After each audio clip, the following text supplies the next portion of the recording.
নবীজি বলছেন সাল্লাল্লাহু আলাইহি ওয়াসাল্লাম, একটা মৃত গাধাকে দেখে বলছেন, সাহাবীরা তোমরা কি কেউ এই গাধাটাকে 1 দিরহামের বিনিময়ে কিনবে? কান কাটা, মৃত, গলে আছে, এই গাধাটাকে কিনবা 1 দিরহাম দিয়ে? সাহাবীরা বলছেন, মাংনা দিলেও তো কিনবো না। ইয়া রাসূলুল্লাহ, যদি ফ্রিও কেউ দেয়, বিনামূল্যে দেয়, তাও তো নিব না। তখন নবী সাল্লাল্লাহু আলাইহি ওয়াসাল্লাম বলছেন, এটাই হচ্ছে আল্লাহর কাছে দুনিয়ার এক্সাম্পল। ওই মৃত গাধা তোমাদের কাছে যতটা না ইম্পর্টেন্ট, যতটুকু মূল্য রাখে, আল্লাহর কাছে এই দুনিয়া তার চেয়েও কম মূল্য রাখে। তো এই দুনিয়াতে তো সব ফয়সালা হবে না। আমরা তো হতাশ হয়ে যাই না যে দুনিয়াতে এমন কেন, এটা কেন, ওইটা কেন। দুনিয়া এটারই জায়গা। দুনিয়া সব কিছুর কনক্লুশনের জায়গা না, সব কিছুর পরিসমাপ্তির জায়গা হচ্ছে কিয়ামতের মাঠ। ওই দিন যে সফল সে সফল, যে ব্যর্থ সে ব্যর্থ। দুনিয়ার বাড়ি গাড়ি, স্ট্যাটাস, চাকরি বাকরি, ইজ্জত সম্মান, এটা সাফল্য ব্যর্থতার মানদণ্ড নয়, চূড়ান্ত মানদণ্ড নয়। চূড়ান্ত মানদণ্ড কি? ফামান যুহজিহা আনিন নার ওয়া উদখিলাল জান্নাহ ফাকাদ ফাজ। যাকে জাহান্নাম থেকে বাঁচানো হবে, জান্নাতে প্রবেশ করানো হবে, পুলসিরাত পার হতে পারবে, এই একমাত্র ব্যক্তি সফল।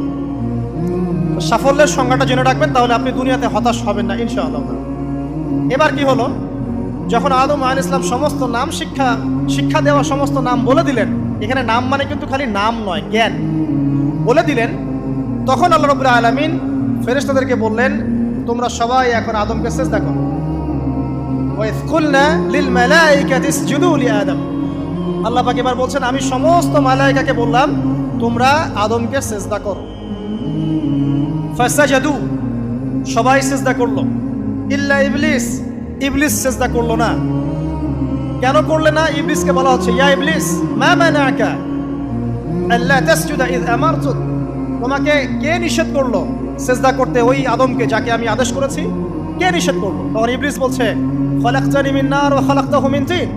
আমাকে সৃষ্টি করেছেন আগুন দিয়ে, আর আদমকে সৃষ্টি করেছেন মাটি দিয়ে, আমি কিভাবে তাকে সিজদা করতে পারি? ইবলিস বলতে চাইলো যে আপনি যে বলছেন আদমকে সিজদা করো, আদম তো মাটির তৈরি, আমি তো আগুনের তৈরি, তাহলে আপনি ভুল বলছেন। নাউজুবিল্লাহ। আগুন কেন মাটির সামনে নত হবে? মাটি আগুনের সামনে নত হওয়া উচিত। তার কেয়াস হচ্ছে এমন। কেয়াস মানে কি? তার এটা কি? হ্যাঁ, তার এটা যুক্তি, তার এটা যুক্তি এবং দর্শন যে আমি কেন তাকে সিজদা করব? আমি তো আগুনের তৈরি, আর আদম হচ্ছে মাটির তৈরি। তো খলাকতাহু মিন নার ওয়া খলাকতানি মিন তিন, খলাকতানি মিন নার ওয়া খলাকতাহু মিন তিন। আমাকে সৃষ্টি করেছেন আগুন দিয়ে, আদমকে সৃষ্টি করেছেন মাটি দিয়ে। আবা ওয়াস্তাকবারা, আল্লাহ পাক বলছেন সে উদ্ধত হলো এবং অহংকার প্রদর্শন করল। আর আল্লাহ পাক অনেক কিছু মাফ করে দেন, কিছু কিছু বিষয় আল্লাহ পাক মোটেই পছন্দ করেন। তার মধ্যে একটা হচ্ছে অহংকার, তার মধ্যে একটা হচ্ছে শিরক, তার মধ্যে একটা হচ্ছে অন্যের হক নষ্ট করা, তার মধ্যে একটা হচ্ছে আদম সন্তানকে হত্যা করা, তার মধ্যে একটা হচ্ছে বৃদ্ধ বয়সে ব্যভিচার করা, তার মধ্যে একটা হচ্ছে মুরতাদ হয়ে যাওয়া। ওই যে খ্রিস্টান হয়ে যাচ্ছেন না, খালি মরেন তারপর বুঝবেন, খালি মালাকুল মউত আসুক তারপর বুঝবেন। আল্লাহ রাব্বুল আলামিন বলছেন তার রাসূলের মাধ্যমে, কেউ যদি সাক্ষ্য দেয় আল্লাহ ছাড়া কোনো মাবুদ নাই, মুহাম্মদ সাল্লাল্লাহু আলাইহি ওয়াসাল্লাম শেষ নবী, ঈসা ইবনে মারইয়াম আল্লাহর প্রেরিত নবী, আল্লাহর পুত্র নন, জান্নাত সত্য এবং জাহান্নাম সত্য, এই 5টা বিষয় যদি কেউ সাক্ষ্য দেয়, ইনশাআল্লাহ সে জান্নাতে যাবে, তার আমল যেমনই হোক না কেন। টাকার বিনিময়ে, চাকরির বিনিময়ে, সমাজ সেবার নামে আর চিকিৎসার নামে ঈমান বিক্রি করে ফেললেন। সুবহানাল্লাহ, সুবহানাল্লাহ। তোমাদের এই পৃথিবীতে বেঁচে থাকার চাইতে মাটির তলে চলে যাওয়া ভালো। আবর্জনার কোনো প্রয়োজন নাই আল্লাহর এই জমিনে। এই মুসলিম উম্মার আবর্জনার কোনো প্রয়োজন নাই। এই মুসলিম উম্মার ইমানদার সাহসী তরুণ প্রজন্মের দরকার। আল্লাহ পাক কবুল করুন, আমিন।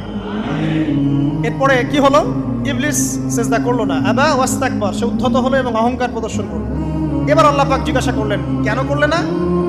কেন করলে না? সে বললো যে আগুন দিয়ে সৃষ্টি করেছেন আমাকে, তাকে সৃষ্টি করেছেন আপনি মাটি দিয়ে, সো আপনি ভুল, আমি সঠিক, আমি কেন তাকে সিজদা করব?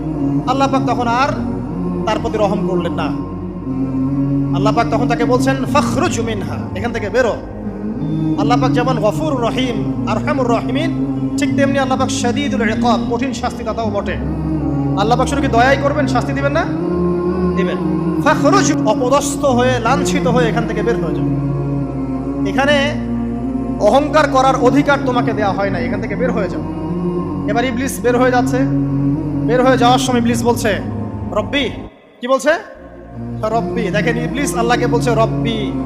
মানে ইবলিস আস্তিক। ইবলিস কি আস্তিক? ইবলিস আল্লাহ বিশ্বাস করে। ইবলিস বলছে রব্বি, হে আমার রব, আনজিরনি ইলা ইয়াউমি ইউবআসুন, আমাকে কিয়ামত দিবস পর্যন্ত অবকাশ দেন। আমাকে তো বের করে দিচ্ছেন, ঠিক আছে, আমাকে কিয়ামত দিবস পর্যন্ত অবকাশ দেন। শব্দ চয়ন হচ্ছে রব্বি, হে আমার রব। মানে ইবলিস কিন্তু নাস্তিক না। তাহলে এখন যারা এই যে এথিজমে বিশ্বাস করছেন, আসলে এরা কেউ নাস্তিক না, এরা ইসলাম বিদ্বেষী। কখনো দেখবেন না তাদেরকে অন্য ধর্মের কোনো বিষয় নিয়ে কটু মন্তব্য করছে, প্রশ্ন উত্থাপন করছে, এমনটা খুব কমই দেখবেন। এতে যত মাথা ব্যথা ইসলাম নিয়ে। এখানে দেখেন ইবলিসের কথা বলছি, ইবলিস কিন্তু আস্তিক। ইবলিস কি বলছে? রব্বি আনজিরনি ইলা ইয়াউমি ইউবআসুন, হে আমার রব। ইবলিস জানে যে আল্লাহ তার রব। ওই যে সূরা হাশরের শেষের দিকে পড়ে দেখবেন ইবলিস বলে উকফুর, তোমরা কুফরি করো। তারপরে মানুষ যখন কুফরি করে সে বলে আমি ইন্নী আখাফুল্লাহ রাব্বাল আলামিন, আমি আল্লাহকে ভয় করি যে জগৎ সমূহের প্রতিপালক। শয়তানকে মানুষকে জিজ্ঞাসা করবে জাহান্নামীরা, তুমি আমাদেরকে পথভ্রষ্ট করেছে। শয়তান বলবে আমি কিচ্ছু করি নাই, আমি তোমাদেরকে কোনো কাজে ফোর্স করি নাই, আমি শুধু তোমাদেরকে ওয়াসওয়াসা দিয়েছি, তোমরা নিজেরাই কাজ করছো। ফালা তালুমুনি ওয়ালুমু আনফুসাকুম, সূরা ইব্রাহিম পড়ে দেখেন। শয়তান বলবে তোমরা আমাকে লানত করো না, নিজেদেরকেই লানত করো, আমি তো তোমাদেরকে বাধ্য করে কাজ করাই নাই, তোমরা নিজেরাই করেছো এই কাজ। আসুন সামনে যাই।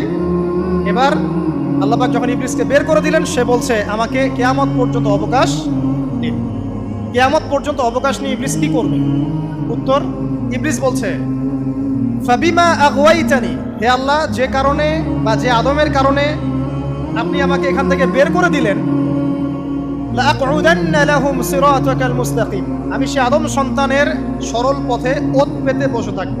শয়তানের কথা কি মনে থাকবে যুবক ভাইরা? শয়তানের চ্যালেঞ্জ কি? আমি আদম সন্তানের সরল পথে ওত পেতে বসে থাকবো, মানে আমার আপনার সবার পথে সে ওত পেতে বসে আছে। এটা যদি মাথায় থাকে তাহলে জীবনে চলা সহজ হয় না? আর কি করবো? সুম্মা লাআতিয়ান্না মিন বাইনি আইদিহিম, শুধু বসেই থাকবো না, আমি আসবো তাদের সামন থেকে, ওয়া মিন খালফিহিম, তাদের পিছন থেকে, ওয়া আন আইমানিহিম, তাদের ডান দিক থেকে, ওয়া আন শামাইলিহিম, তাদের বাম দিক থেকে, ওয়ালা তাজিদু আকসারাহুম শাকিরিন, হে আল্লাহ, আপনি বেশিরভাগ আদম সন্তানকে শুকরগুজার পাবেন না। কার কথা? শয়তানের এই কথাটা কি সত্য না মিথ্যা? এখন বেশিরভাগ লোক নামাজ পড়ে না পড়ে না? পড়ে। বেশিরভাগ মুসলিমের দাড়ি আছে না নাই? বেশিরভাগ মুসলিম সুদ খায় না খায় না? এখন বেশিরভাগ তরুণ প্রজন্ম জেনায় আছে না নাই? পর্নোগ্রাফি সবাই দেখে না দেখে না? অন্যের সম্পদ আত্মসাৎ মানুষ করছে না? দুর্নীতি করছে না? ঘুষ খাচ্ছে না? ইসলামের বিধান 100% পালন করে কত পার্সেন্ট মানুষ? খুব কম। আচ্ছা বাদ দেন এত বড় বড় কথা, শুধু কোরআনুল কারীম তেলাওয়াত করতে পারে কতজন মানুষ? বলি না আমরা 90% মুসলিমের বাংলাদেশ, তো 90% মুসলিমের বাংলাদেশে কত ভাগ মুসলিম কোরআন তেলাওয়াত করতে পারে? একটা শুমারি করে দেখেন, কোরআন শুমারি। এটা কোরআন শুমারি করে দেখেন যে কত পার্সেন্ট মুসলিম শুদ্ধ করে কোরআন পড়তে পারে। যারা পড়তে জানে তাদেরও পড়া যে কত ভুল আছে, আলেম ওলামার কাছে গেলে বুঝতে পারবেন। আর এই ভুলের কারণে যে অর্থ কত পরিবর্তন হচ্ছে আপনি তো জানেনই না। তো এই যে শয়তান বলেছে ওয়ালা তাজিদু আকসারাহুম শাকিরিন, আপনি বেশিরভাগই শুকরগুজার পাবেন। তো কথা সত্য না মিথ্যা? দেখেন ও কিন্তু তার মিশনের মধ্যে ঠিকই আছে।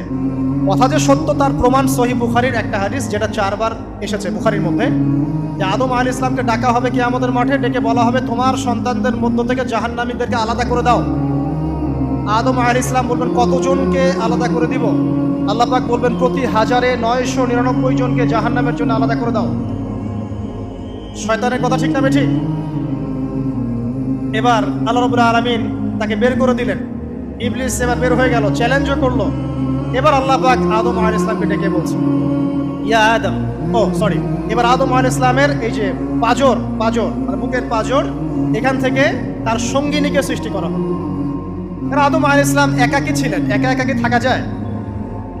একা থাকতে কষ্ট হয় না? একজন জীবন সঙ্গী লাগে না? তো আদম আলাইহিস সালামের এই বাম পাজরের হাড় থেকে হাওয়া আলাইহিস সালামকে সৃষ্টি করা হবে। সৃষ্টি করার পর আরো একটা ঘটনা আছে যে আল্লাহ রাব্বুল আলামিন আদম আলাইহিস সালামের পিঠের যে অংশটুকু আছে, এই অংশটুকু থেকে আগামীতে যত আদম সন্তান আসবে সবাইকে ছোট ছোট পিঁপড়ার আকৃতিতে সামনে নিয়ে দেখালেন। সুবহানাল্লাহ। যত আদম সন্তান আসবে আল্লাহ পাক সবাইকে আদমের সামনে দেখালেন। এবং বললেন এই যে শুভ্র অংশ যারা, মানে সাদা অংশ যারা, তারা তোমার সন্তানদের মধ্য থেকে সবাই জান্নাতি। আর তোমার এই যে বাম পাশে যেগুলো কালো কালো ছোট ছোট আকৃতি দেখছো, এগুলো সব তোমার সন্তানদের মধ্য থেকে জাহান্নামী। আমরা দোয়া করি আমরা তাদের অন্তর্ভুক্ত না হই। এবার আল্লাহ পাক সবাইকে বললেন, সূরা আরাফের মধ্যে আসছে 182 নম্বর আয়াতে মনে হয়, আল্লাহ পাক বলেন আলাস্তু বিরব্বিকুম, হে আদমের সন্তানরা, আমি কি তোমার রব নই? আমি কি তোমাদের রব নই? আলাস্তু বিরব্বিকুম, আমি কি তোমাদের রব নই? আলাস্তু বিরব্বিকুম, আমি কি তোমাদের রব নই? আমরা সবাই তখন বলেছিলাম বালা ইয়া রব্বি, অবশ্যই আপনি আমাদের রব। আমরা এখন ভুলে গেছি না? আমরা সবাই এই সাক্ষী দিয়ে আসছি রুহের জগতে। আর রুহের জগৎ বলে একটা জগৎ আছে, অনেক জগৎ আছে। রুহের জগৎ একটা, দুনিয়ার জগৎ একটা, জিন জাতির জগৎ আলাদা, বারজাখ পরকালে যে কবরে রাখার পরে বারজাখের জগৎ একটা, আর দারুল করার যেটা হবে একদম জান্নাত জাহান্নাম, ওটা আরেকটা জগৎ। এই যে মহাবিশ্ব যে সম্প্রসারিত হচ্ছে, এক এক গ্যালাক্সিতে এক একটা জগৎ না, এরকম বহু জগৎ আছে। রুহের জগতে আমরা এই ওয়াদা আল্লাহর কাছে করে এসেছি। এটাকে আহদে আলাস্তু বলে। কি বলে? আহদে আলাস্তু, মানে আলাস্তু বিরব্বিকুম, আমি কি তোমাদের রব নই? আমরা বলেছিলাম হ্যাঁ আপনি আমাদের রব।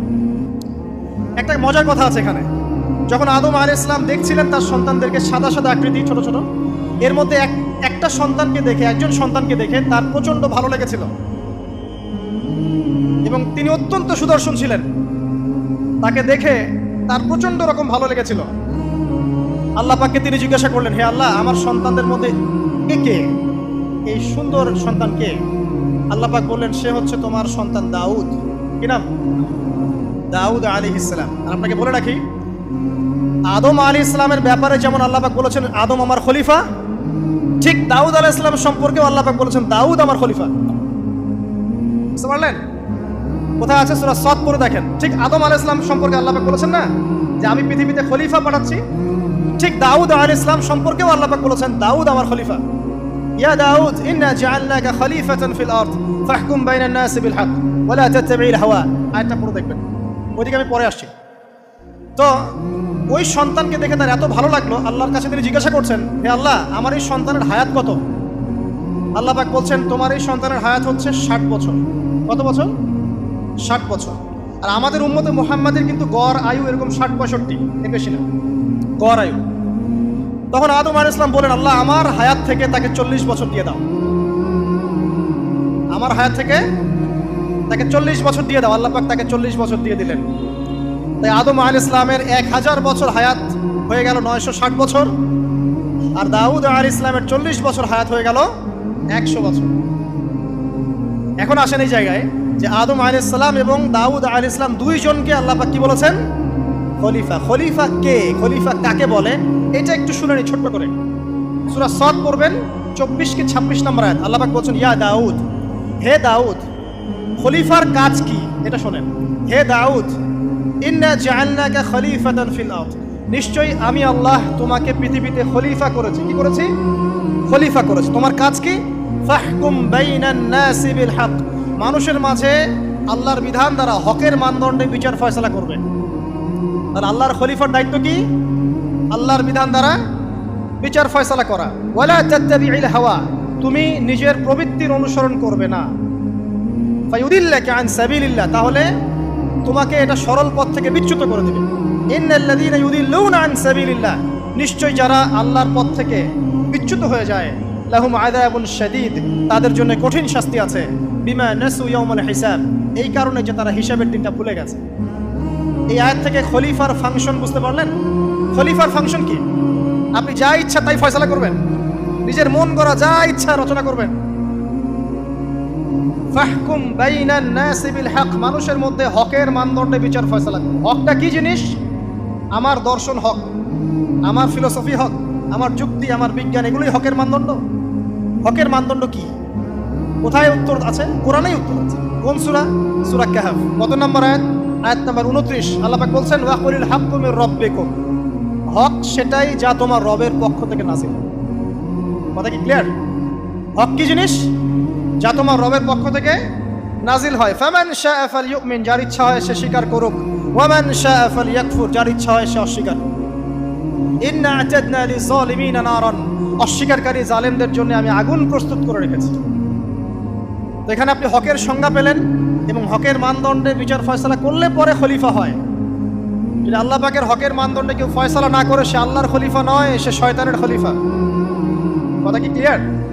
আচ্ছা, এখন যদি আপনি বাধ্য হন কোনো ক্ষেত্রে সেটা আলাদা বিষয়, বাধ্য হয়েছেন সেটা আলাদা বিষয়, কিন্তু আকীদা স্পষ্ট থাকতে হবে যে আল্লাহ রাব্বুল আলামিনের বিধান চূড়ান্ত, এর উপর কোনো বিধান নাই। এখন আপনি আদম এবং দাউদ আলাইহিস সালামের মধ্যে একটা সম্পর্ক বুঝতে পারলেন। এবার আল্লাহ পাক আদম আলাইহিস সালামকে ডাকলেন, ডেকে বলছেন, আদম এবং হাওয়া, তোমরা দুজন উসকুন আনতা ওয়া যাওজুকাল জান্নাহ, এবার তুমি আর তোমার স্ত্রী হাওয়া তোমরা জান্নাতে থাকো। ফাকুলা মিনহা রাগাদান হাইথু শি'তুমা, জান্নাতের যেখান থেকে ইচ্ছা তোমরা ফল খাও বা যা ইচ্ছা তাই করো, সবকিছু উন্মুক্ত তোমাদের জন্য জান্নাতে। একটা বিষয়, ওয়ালা তাকরাবা হাদিহিশ শাজারা, এই যে গাছটা দেখছো এই গাছের কাছেও যাবে না। এখানে শব্দ এমন না যে গাছের ফল খাবে না, শব্দ হচ্ছে এমন গাছের কাছেও যাবে না। যেমন ওয়ালা তাকরাবু জিনা, জিনা করবে না আল্লাহ পাক বলেননি, বলেছেন জিনার কাছেও যাবে না। ওয়ালা তাকরাবু মাল আল ইয়াতীম, ইয়াতীমের মাল খাবে না আল্লাহ পাক বলেন নাই, আল্লাহ বলছেন ইয়াতীমের মালের কাছেও যেও না। আমি কি বুঝাতে পারছি? এই গাছের কাছেও যেও না। এবার জান্নাতে তারা থাকতে লাগলেন। এবার ইবলিস তো আর হাল ছেড়ে দেয় নাই, সে কি বলেছিল, ডান বাম সামন পিছন সব দিক থেকে আসবে। সে এসে ওয়াসওয়াসা দেয়। কি ওয়াসওয়াসা দেয়? হে আদম হাল আদুল্লুকা, আমি কি তোমাকে বলে দিব, আলা শাজারাতিল খুলদ ওয়া মুলকিন লা ইয়াবলা, হে আদম আমি কি তোমাকে বলে দিব এমন একটা গাছের কথা যেই গাছের ফল খেলে পরে তুমি চিরস্থায়ী জীবন লাভ করবে, কোনোদিন মারা যাবে না। এই চিরস্থায়িত্বের টোপ দিচ্ছে কে? এই চিরস্থায়ী ক্ষমতার টোপে মানুষ পথ হারাচ্ছে না পৃথিবীতে। ওয়া মুলকিন লা ইয়াবলা, এমন রাজত্ব পাবে যেই রাজত্ব কখনো ক্ষয় হবে না। চিরস্থায়িত্বের টোপ, রাজত্বের টোপ, এই দুটোই হচ্ছে পৃথিবীতে মানুষকে পথভ্রষ্ট করার শয়তানের অস্ত্র। কথা মনে বুঝতে পারেন না? আমার মাথার উপর দিয়ে যাচ্ছে, বুঝতে পারবেন ইনশাআল্লাহ।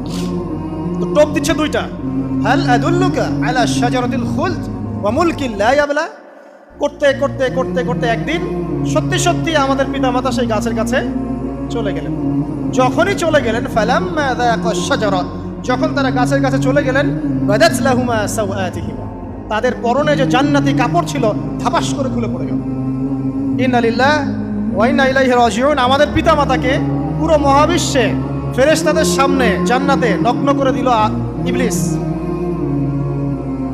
আমি মনে বুঝাতে ব্যর্থ হচ্ছি। আমাদের পিতামাতাকে জান্নাতে ফেরেশতাদের সামনে, সবার সামনে নগ্ন করে কাপড় খুলে ফেললো কে? ইবলিস। তো এখন যে কাপড় খোলার সংস্কৃতি চলছে, কারা এরা? ওরা জিন শয়তান, এগুলো মানুষ শয়তান। শয়তান দুই প্রকার, মিনাল জিন্নাতি ওয়ান নাস, জিন শয়তান আর মানুষ শয়তান। ওই জিন শয়তান এদেরকে ওয়াসওয়াসা দিয়ে দিয়ে নগ্ন করেছে। এরা এখন নগ্নতার আন্দোলন শুরু করেছে এবং আমি জানি কয়দিন পরে এটা বিকিনি পরেও ঘুরবে। অবাক হচ্ছেন? এই আমাদের আলামতের মধ্যে অন্যতম হচ্ছে মানুষ রাস্তার ধারে ধারে জেনা করবে, রাস্তার মনে মনে জেনা হবে। তখন তার সবচেয়ে ভালো মানুষ হবে সেই ব্যক্তি যে গিয়ে বলবে, বাবা তোমরা জেনা করছো, এই দেয়ালের পিছনে গিয়ে করতে পারলা না, সে হবে সবচেয়ে ভালো মানুষ। এই যে কাপড় খোলার সংস্কৃতি শুরু হয়েছে, এটা কার সংস্কৃতি? বাদাত লাহুমা সাওআতিহিমা। আল্লাহ পাক আরো বলছেন, ইয়া বানি আদম, হে আদম সন্তান, লা ইয়াফতিনান্নাকুমুশ শাইতান, শয়তান যেন তোমাদেরকে ফিতনায় ফেলতে না পারে। কামা আখরাজা আবাওয়াইকুম মিনাল জান্নাহ, ঠিক যেভাবে শয়তান তোমাদের পিতামাতাকে জান্নাত থেকে বের করে দিয়েছিল। আর কি করেছিল? কামা আখরাজা আবাওয়াইকুম মিনাল জান্নাহ ইয়ানজিউ আনহুমা লিবাসাহুমা, শয়তান তোমাদের পিতামাতার লেবাস পোশাক খুলে ফেলেছিল। ঠিক এভাবেই যেন পৃথিবীতে শয়তান তোমাদেরকে ফিতনায় ফেলতে না পারে, আল্লাহ পাক সতর্ক করছেন। এখন কি বুঝতে পারছেন? এই নগ্নতার যে 6 লাভ, নগ্নতা, অশ্লীলতা, পর্নোগ্রাফি, বেহায়াপনা, ফ্রি মিক্সিং, নারীদেরকে নগ্ন করে রাস্তায় বের করে নিয়ে আসা, এগুলো কার এজেন্ডা? শয়তানের এজেন্ডা। এর উপর কোনো কথা নাই, কারণ কোরআনের উপর কোনো সত্য নাই। এগুলোর উপরে কোনো কথা হবে না, বিকজ কোরআনের উপর কোনো সত্য নাই। আছে? নাই। কোরআনে আল্লাহ পাক বলেছেন যে শয়তান ফিতনায় ফেলেছিল, ইয়ানজিউ আনহুমা লিবাসাহুমা, শয়তান তোমাদের পিতামাতার লেবাস খুলে ফেলে দিয়েছিল। ওয়াতাফিকা ইয়াখদিফানি আলাইহিমা মিন ওয়ারাকিল জান্নাহ, তখন আমাদের পিতামাতা জান্নাতের গাছের যে এই যে পাতাগুলো আছে এগুলো ছিঁড়ে ছিঁড়ে লজ্জাস্থান থাকতে লাগলেন। ইন্না লিল্লাহ। আমাদের পিতামাতার কি দুর্দশা হয়েছিল, আমাদের পিতামাতার কি দুর্দশা, কি লজ্জা হয়েছিল তখন। চিন্তা করে দেখেন, শয়তান কাপড় খুলে ফেলে দিয়েছে। আর আমাদের পিতামাতা, আমাদের মা, আমাদের বাবা জান্নাতের এই যে পাতাগুলো ছিঁড়ে ছিঁড়ে গায়ের লজ্জাস্থান ঢাকা শুরু করেছেন। কি পরিমাণ লজ্জা চিন্তা করেন। আপনাকে যদি এখানে কেউ নগ্ন করে ফেলে এবং আপনি যদি না চান বিষয়টা, সবাই জোর করে আপনার কাপড় খুলে ফেলে, আপনার কেমন লাগবে? কেমন লাগবে? এই ঘটনা ঘটেছে মহাবিশ্বে, শয়তান ঘটিয়েছে। এরপর আল্লাহ পাক ডাকলেন, ডেকে বলছেন, ইয়া আদম, হে আদম, আলাম আনহাকুমা আন তিলকুমা শাজারা, হে আদম, আমি কি তোমাদেরকে দুজনকে নিষেধ করি নাই যে গাছের কাছে যাবে না? আমি কি তোমাদের দুজনকে নিষেধ করি নাই যে তোমরা গাছের কাছে যাবে না? তখন আদম আলাইহিস সালাম বুঝতে পারলেন যে তারা একটা বড় ভুল করে ফেলেছে। তারপর আল্লাহ রাব্বুল আলামিন দয়া পরবশ হয়ে আদম এবং হাওয়া আলাইহিস সালামকে কালিমা শিক্ষা দিলেন, তওবার কালিমা, যেই কালিমা দিয়ে তারা তওবা করতে পারেন। সেই কালিমা হচ্ছে রব্বানা যালামনা আনফুসানা ওয়া ইল্লাম তাগফির লানা ওয়া তারহামনা লানাকুনান্না মিনাল খাসিরিন। এই দোয়া শিখে নিয়ে আদম এবং হাওয়া আলাইহিস সালাম তওবা করলেন। আল্লাহ পাক তাদের তওবা কবুল করে মাফ করে দিলেন। কিন্তু জান্নাতে আর থাকা হলো না। আল্লাহ পাক বলেন, কুল নাহবিতু মিনহা জামিআ, এবার তোমরা সবাই মিলে এখন পৃথিবীতে নেমে যাও। আল্লাহ মাফ করে দিলেন, কিন্তু তোমরা এখন পৃথিবীতে নেমে যাও, জান্নাতে আর থাকা হবে না। খেয়াল করে দেখেন, ইবলিসও আল্লাহর আদেশ মানে নাই। আল্লাহ বলেছেন সেজদা করো, ইবলিস কিন্তু করে নাই। আবার আমাদের পিতা আদম আলাইহিস সালামকে আল্লাহ পাক বলেছেন গাছের কাছে যেও না, তারা চলে গেছেন। দুটোই কি অবাধ্যতা নয়? তাহলে ইবলিসকে চিরস্থায়ী জাহান্নামী করা হলো, আদম সন্তানকে কেন করা হলো না? উত্তর, আদম সন্তান আদম আলাইহিস সালাম তওবা করে ফিরে এসেছে, ইবলিস আসে নাই। তাই আমাদের দ্বারা পদে পদে ভুল হবেই, তওবা করে ফিরে আসলেই গুনাহ মাফ ইনশাআল্লাহ। আর যদি ইবলিসের মতো গুনার উপর গুনাহ করতেই থাকেন আর বলেন যে আমি ঠিক কাজ করছি, তাহলে ইনশাআল্লাহ ওই যে জাহান্নাম অপেক্ষা করছে। ইবলিস থেকে আল্লাহ পাক বললেন যে তুমি এবং তোমার অনুসারী যারাই থাকবে সবাইকে দিয়ে লাআমলাআন্না জাহান্নামা মিনকুম আজমাইন, তোমাদের সবাইকে দিয়ে আমি জাহান্নাম পরিপূর্ণ করব। নাউযুবিল্লাহ। এবার সবাই পৃথিবীতে নেমে আসলো। পৃথিবীতে এসেই কি আল্লাহ পাক ছেড়ে দিলেন? না। আল্লাহ রাব্বুল আলামিন বলছেন, কুল নাহবিতু মিনহা জামিআ, তোমরা পৃথিবীতে নেমে যাও। ফাইম্মা ইয়াতিয়ান্নাকুম মিন্নি হুদান, দুনিয়াতে যাচ্ছ যাও, তবে মনে রেখো যে আমার পক্ষ থেকে তোমাদের কাছে হেদায়েতের বাণী আসবে। আমার পক্ষ থেকে তোমাদের কাছে হেদায়েতের বাণী আসবে। ফামান তাবিআ হুদায়া ফালা খাউফুন আলাইহিম ওয়ালা হুম ইয়াহজানুন, যারা আমার হেদায়েতের বাণীগুলো মেনে চলবে তাদের কোনো ভয় নাই, কোনো দুশ্চিন্তাও নাই। ওয়াল্লাযীনা কাফারু ওয়া কাযযাবু বিআয়াতিনা, কিন্তু যারা আমার আয়াতকে কুফরি করবে, মিথ্যা প্রতিপন্ন করবে, ফাউলাইকা আসহাবুন নার, তারা হবে জাহান্নামের অধিবাসী। হুম ফিহা খালিদুন, তারা সেখানে চিরস্থায়ী হবে। এই সহজ সরল জীবন দর্শন দিয়ে আল্লাহ পাক পৃথিবীতে পাঠিয়ে দিলেন। এবার শুরু হলো পৃথিবীতে পথ চলা। পৃথিবীতে পথ চলার ক্ষেত্রে অনেক কিছু সৃষ্টি করতে হলো, আবিষ্কার, কৃষিকাজ, এটা ওটা সবকিছু। আদম আলাইহিস সালামকে আল্লাহ পাক সেই জ্ঞান ওহীর মাধ্যমে শিক্ষা দিলেন। কৃষিকাজ আল্লাহ পাক শিক্ষা দিয়েছেন, চাকা সৃষ্টি করা আল্লাহ পাক শিক্ষা দিয়েছেন, বাহন সৃষ্টি করা আল্লাহ পাক শিক্ষা দিয়েছেন। যত রকম জ্ঞান আছে সমস্ত জ্ঞান এসেছে নবীদের পক্ষ থেকে। সবকিছু জ্ঞানের মূল ভিত্তি এসেছে নবীদের কাছ থেকে, আল্লাহর ওহীর কাছ থেকে। যত সভ্যতা দেখছেন বড় বড়, সমস্ত সভ্যতা শুরু হয়েছে নবী দ্বারা, এবং সভ্যতা শেষও হবে একজন নবী দ্বারা। তার নাম কি? ঈসা ইবনে মারইয়াম। আদম আলাইহিস সালাম আল্লাহর দেয়া শিক্ষায় শিক্ষিত হয়ে দুনিয়াতে চলতে লাগলেন এবং তওবা ইস্তেগফার করতে লাগলেন, কাঁদতে লাগলেন।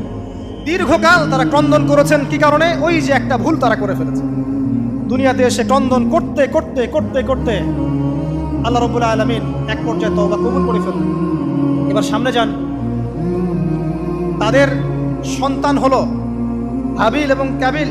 নাম শুনেছেন? শোনেন নাই? হাবিলের কুরবানি কবুল হয়, কাবিলের কুরবানি কবুল হচ্ছে না। বিকজ কাবিল এর কুরবানির মধ্যে ইখলাস নাই। ভাইয়ের কুরবানি কেন কবুল হচ্ছে, আমারটা কেন হচ্ছে না? হিংসার বশবর্তী হয়ে কাবিল হাবিলকে হত্যা করে ফেললো। নবী পরিবারের সদস্য হয়েও কাবিল এরকম অন্যায় করে ফেলল। আর কি হলো? রাসূল সাল্লাল্লাহু আলাইহি সাল্লাম বলেছেন, পৃথিবীতে যত মানুষ অন্যায়ভাবে নিহত হবে, পৃথিবীতে যত মানুষ অন্যায়ভাবে খুন হবে, সমস্ত খুনের পাপের একটা অংশ কাবিলের আমলনামায় যুক্ত হবে। কারণ সেই প্রথম খুন চালু করেছে।